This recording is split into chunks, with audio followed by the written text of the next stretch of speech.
Alkitab setahun hari ke 218, 6 Agustus dari Mazmur 91. Sebab Tuhan ialah tempat perlindunganmu, yang maha tinggi telah kau buat tempat perteduhanmu. Malapetaka tidak akan menimpa kamu, dan tulah tidak akan mendekat kepada kemahmu. Sebab malaikat-malaikatnya akan diperintahkannya kepadamu untuk menjaga engkau di segala jalanmu. Mereka akan menatang engkau di atas tangannya, supaya kakimu jangan terantuk kepada batu. Singa dan ular tedung akan kau langkahi. Engkau akan menginjak anak singa dan ular naga. Sungguh hatinya melekat kepadaku, maka aku akan meluputkannya. Aku akan membentenginya sebab ia mengenal namaku. Bila ia berseru kepadaku, aku akan menjawab. Aku akan menyertai dia dalam kesesakan. Aku akan meluputkannya dan memuliakannya. Dengan panjang umur akan kukenyangkan dia, dan akan kuperlihatkan kepadanya keselamatan daripadaku. 1 Korintus 2 ayat 6 hingga 16. Sungguh pun demikian kami memberitakan hikmat di kalangan mereka yang telah matang, yaitu hikmat yang bukan dari dunia ini, dan yang bukan dari penguasa-penguasa dunia ini, yaitu penguasa-penguasa yang akan ditiadakan. Tetapi yang kami beritakan ialah hikmat Allah yang tersembunyi, dan rahasia yang sebelum dunia dijadikan, telah disediakan Allah bagi kamu. Tidak ada dari penguasa dunia ini yang mengenalnya, sebab kalau sekiranya mereka mengenalnya, mereka tidak menyalibkan Tuhan yang mulia.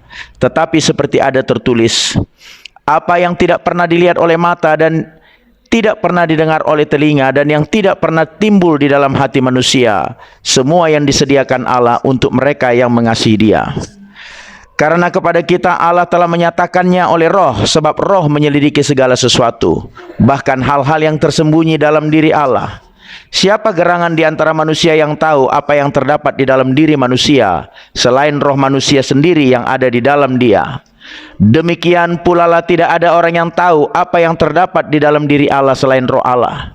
Kita tidak menerima roh dunia, tetapi roh yang berasal dari Allah, supaya kita tahu apa yang dikaruniakan Allah kepada kita. Dan karena kami menafsirkan hal-hal rohani kepada mereka yang mempunyai roh, kami berkata-kata tentang karunia-karunia Allah dengan perkataan yang bukan diajarkan kepada kami oleh hikmat manusia, tetapi oleh roh. Tetapi manusia duniawi tidak menerima apa yang berasal dari roh Allah, karena hal itu baginya adalah suatu kebodohan, dan ia tidak dapat memahaminya, sebab hal itu hanya dapat dinilai secara rohani. Tetapi manusia rohani menilai segala sesuatu, tetapi ia sendiri tidak dapat dinilai oleh orang lain. Sebab siapakah yang mengetahui pikiran Tuhan, sehingga ia dapat menasihati dia? Tetapi kami memiliki pikiran Kristus.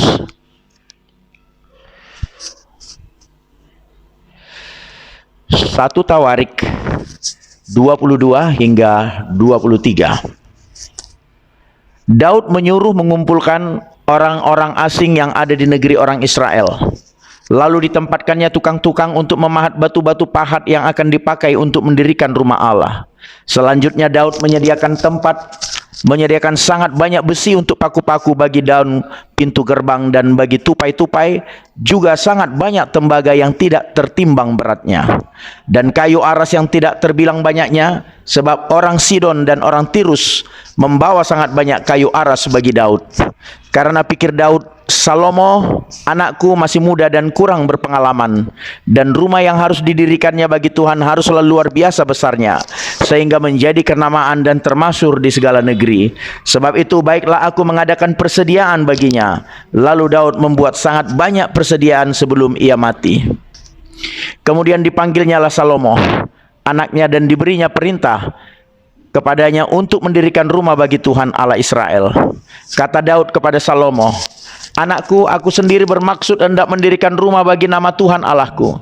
Tetapi firman Tuhan datang kepadaku demikian, telah kau tumpahkan sangat banyak darah dan telah kau lakukan peperangan yang besar. Engkau tidak akan mendirikan rumah bagi namaku, sebab sudah banyak darah kau tumpahkan ke tanah di hadapanku. Sesungguhnya seorang anak laki-laki akan lahir bagimu. Ia akan menjadi seorang yang dikaruniakan keamanan. Aku akan mengaruniakan keamanan kepadanya dari segala musuhnya di sekeliling. Ia akan bernama Salomo. Sejahtera dan sentosa akan kuberikan atas Israel pada zamannya. Dialah yang akan mendirikan rumah bagi namaku, dan dialah yang akan menjadi anakku, dan aku akan menjadi bapaknya. Aku akan mengokohkan tahta kerajaannya atas Israel sampai selama-lamanya. Maka sekarang, hai anakku, Tuhan kiranya menyertai engkau sehingga engkau berhasil mendirikan rumah Tuhan Allahmu seperti yang difirmankannya mengenai engkau. Hanya Tuhan kiranya memberikan kepadamu akal budi dan pengertian, dan membuat engkau menjadi pemegang perintah atas Israel, supaya engkau memelihara Taurat Tuhan Allahmu. Maka engkau akan berhasil jika engkau melakukan dengan setia ketetapan-ketetapan dan hukum-hukum yang diperintahkan Tuhan kepada Musa untuk orang Israel. Kuatkan dan teguhkanlah hatimu, janganlah takut dan janganlah tawar hati. Sesungguhnya sekalipun dalam kesusahan, aku telah menyediakan untuk rumah Tuhan itu 100.000 emas dan 1.000.000 talenta perak dan sangat banyak tembaga dan besi, sehingga beratnya tidak tertimbang. Juga aku telah menyediakan kayu dan batu, tetapi baiklah engkau menambahnya lagi. Lagi pula engkau mempunyai sangat banyak pekerja, yakni pemahat-pemahat batu, tukang-tukang batu dan kayu, dan orang-orang yang ahli dalam segala macam pekerjaan, emas, perak, tembaga dan besi, yang tidak terhitung banyaknya. Mulailah bekerja, Tuhan kiranya menyertai engkau. Dan Daud memberi perintah kepada segala pembesar Israel itu untuk memberi bantuan kepada Salomo anaknya. Katanya, bukankah Tuhan Allahmu menyertai kamu dan telah mengaruniakan keamanan kepadamu ke segala penjuru? Sungguh ia telah menyerahkan penduduk negeri ini ke dalam tanganku, sehingga negeri ini takluk ke hadapan Tuhan dan kepada umatnya. Maka sekarang arahkanlah hati dan jiwamu untuk mencari Tuhan Allahmu. Mulailah mendirikan tempat kudus Tuhan Allah, supaya tabut perjanjian Tuhan dan perkakas kudus Allah dapat dibawa masuk ke dalam rumah yang didirikan bagi nama Tuhan.